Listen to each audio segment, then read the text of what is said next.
الصراط المستقیم، سیدھا راستہ، صراط الذین انعمت علیہم، اب اس کی مزید وضاحت ہے، راستہ اس کا ان لوگوں کا جن پر تیرا انعام ہوا۔ یہ کون لوگ ہیں؟ اس کی وضاحت آپ کو ملے گی سورہ نساء میں، من یطع اللہ والرسول فاولئک مع الذین انعم اللہ علیہم من النبیین والصدیقین والشہداء والصالحین۔ چار طبقات ہیں منعم علیہم، جن پر اللہ کا انعام ہوا ہے۔ چوٹی پر انبیاء کرام، اس کے بعد صدیقین کرام، اس کے بعد شہداء عظام، اس کے بعد عام صالح مسلمان، صالح ہو۔ یہ بیس لائن ہے۔ اس سے اوپر کا درجہ شہداء کا ہے، اس سے اوپر کا درجہ صدیقین کا ہے، اور پھر اس سے اوپر کا درجہ انبیاء کا ہے۔ انبیاء میں سے پھر وہ بھی ہوتے ہیں کہ جو اولو العزم میں من الرسل ہیں، لیکن یہ چار طبقات ہیں، ان کے راستے پر ہمیں چلا۔ غیر المغضوب علیہم ولا الضالین، جو مغضوب علیہم نہیں ہوئے، جن پر تیرا غضب نہیں ہوا۔ اور غضب ہوتا ہے ان پر کہ جو ہدایت کے واضح ہونے کے بعد ہدایت کو ترک کر دیں، وہ ہے مغضوب علیہم۔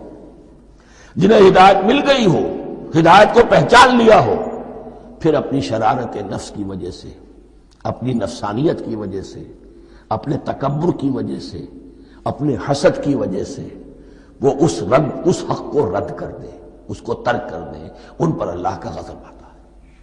اور اس میں اس کی بہت بڑی مثال تاریخ کے اعتبار سے یہودی ہے۔ اللہ نے انہیں ہدایت دی، کتابیں عطا کی، تورات، انجیل، زبور، سینکڑوں نبی ان میں مبعوث کیے، 1400 برس تک نبوت کا تار ٹوٹا ہی نہیں، مسلسل۔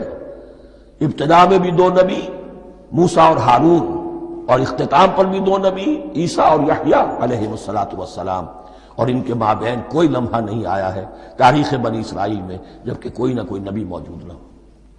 لیکن انہوں نے اپنی شرارت نفس کی وجہ سے ہدایت تورات سے بھی منہ موڑا، اور پھر سب سے بڑی بات یہ کہ ہدایت محمدی سے، ہدایت قرآنی سے بھی صلی اللہ علیہ وسلم منہ موڑا۔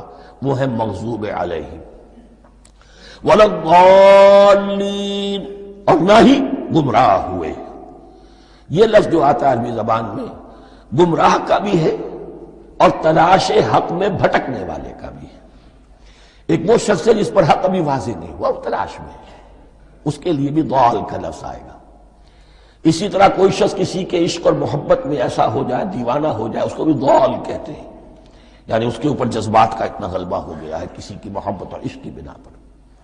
تو حضور کے لیے یہ لفظ آیا ہے وَوَجَدَكَ ضَالًّا فَهَدَىٰ، اور یہ تو سورۃ الضحیٰ ہے، اکثر بیشتر لوگوں کو یاد ہوگی۔ تو یہ جو ضال کا لفظ ہے، اس میں سمجھ لیجئے ضروری نہیں ہے کہ وہ گمراہ ہو، بلکہ وہ بھی کہ جو ابھی راہ ہدایت کی طلب میں، اس کے حصول کے لیے اس کی تلاش میں کوشاں ہیں، اور وہ بھی کہ جو کسی مغالطے کی وجہ سے حق سے منحرف ہو جائے۔ یہ بھی جان لیجئے کہ ایک ہے بدنیتی، تکبر، حسد، حق کو جان کر پہچان کر رد کر دینا یا چھوڑ دینا یا ترک کر دینا۔ ایک ہے کسی غلطی میں، کسی جذبات کے اندر آ کر، کسی غلو کے اندر مبتلا ہو کر اور حق سے منحرف ہو جانا۔ اس کی جو سب سے بڑی مثال ہے وہ نصارہ ہے، عیسائی ہے۔ حضرت مسیح کو انہوں نے مانا لیکن غلو کیا۔ یہ لفظ آئے گا آگے، لا تغلو فی دینکم، اپنے دین میں غلو نہ کرو۔ جیسے ہمارے ہاں بھی بعض لوگ ہیں جو حضور صلی اللہ علیہ وسلم کی تعریف میں، حضور صلی اللہ علیہ وسلم کے ساتھ اپنی محبت کے اظہار میں غلو کر جاتے ہیں۔ یہ انتہا درجے کو ہو گیا تھا حضرت مسیح علیہ السلام کے ماننے والوں میں، اور اس کی بنا پر انہوں نے تثلیث کا عقیدہ ایجاد کر لیا اور حضرت مسیح علیہ السلام کو اللہ کا بیٹا بنا دیا۔